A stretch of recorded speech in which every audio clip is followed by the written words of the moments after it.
Guys നമുക്ക് ഇന്ന് മുട്ട കൊണ്ടൊരു പുഡിംഗ് ഉണ്ടാക്കാം. ഫസ്റ്റ് തന്നെ ഒരു പാത്രത്തിലോട്ട് നമുക്ക് ഇച്ചിരി പഞ്ചസാര ഇട്ടിട്ട് അത് മെൽറ്റ് ചെയ്തിട്ട് ഒരു ഡിസൈൻ പാത്രത്തിൽ ഇതേപോലെ ചുറ്റിയെടുക്കാം കേട്ടോ. ഇഷ്ടമുള്ള ഡിസൈൻ പാത്രം എടുക്കാവേ.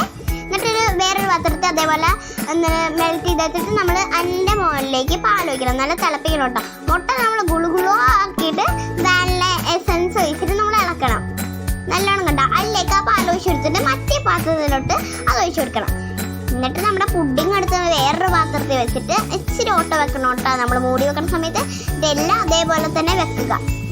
അപ്പോൾ റെഡി ആയിട്ടുണ്ട് ഗൈസ്. അപ്പം നമുക്ക് ഒന്ന് തുണിയൊക്കെ വെച്ചൊന്ന് സെറ്റാക്കിയിട്ട് ഒരു തട്ട് കൊടുക്കാം.